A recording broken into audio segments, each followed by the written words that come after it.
What's up, y'all? Coming to you. Let's talk about one of my favorite topics, and that's radiuses and fence lines. It's probably what I get asked the most about for folks that I work for, homeowners, property owners, and stuff. Is comes down to doing a radius, and a lot of times we do them when we're tracing out driveways. Most driveways are not straight. They curve and they roll. I'm about to show you one here. And one thing that is critical to doing like really nice board fence, and what folks want to see, is they want that fence to follow an indeterminate object. So they want to have that fence kind of paint or follow the line of a driveway or a trail. And sometimes you even have like a radius and a property line or something. So folks always want to know, like, can you do a radius? Can you make the fence line follow? And as a matter of fact, yes, we can. Now, when I first started doing fencing, doing a radius in a fence line was really intimidating, and I overthunk it. So let's talk about how we lay out a radius. All right, so here's an example of what is essentially a constant radius. So this is a constant radius that circles around the entrance of this driveway. So you come down, a straight fence line. I didn't build this fence, but you come down essentially a straight fence line and you radius around and you end at a point. Now, most folks know how to draw a radius, and that is you determine how wide you want your radius to be, say a 40 foot or a 50 foot, and you will take your straight fence line over there and your straight fence line over here, and you pull 50 that way, pull 50 that way to a point where they intersect. You square it up, drive you a pin, and then you can take like a string and a paint can and paint this radius out and then follow it.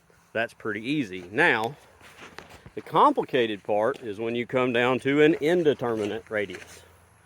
So if you look at this driveway, see how we've driven those posts, and they trace even spacing down that driveway. Now, how did we do that? How I do that is I come up here, and that's where the fence line started. That's where it ended. I come off of that post and I measured over here. Now, as you can tell, there is no clear delineated line of gravel or grass or anything. So you kind of have to get creative. Don't overthink it. Pick you a point, you measure off of that. So from the edge of that post over to the gravel line, essentially, or the taper from the flat driveway to the slope, was 9 feet.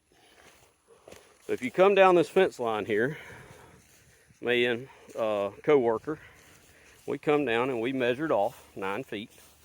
And we made paint lines, however often. Sometimes I space them out pretty far. Sometimes I space them pretty close together. It just depends on how severe the radius is.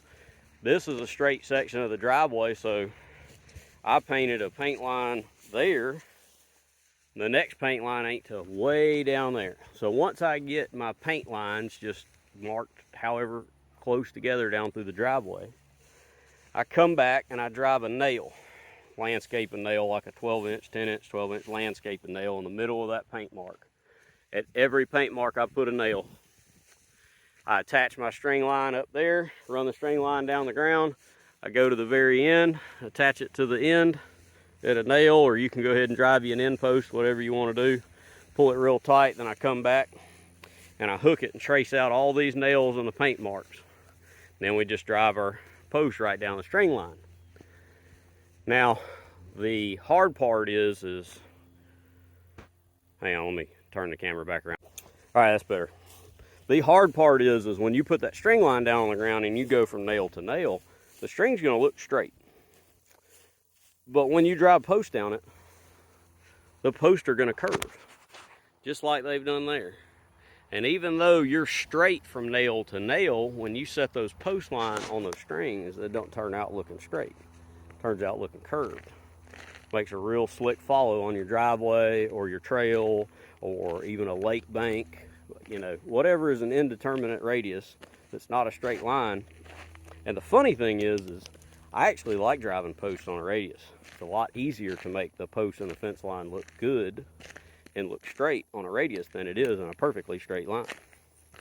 Y'all have a great day. Hit me up if you got any questions. I'll be glad to help y'all out.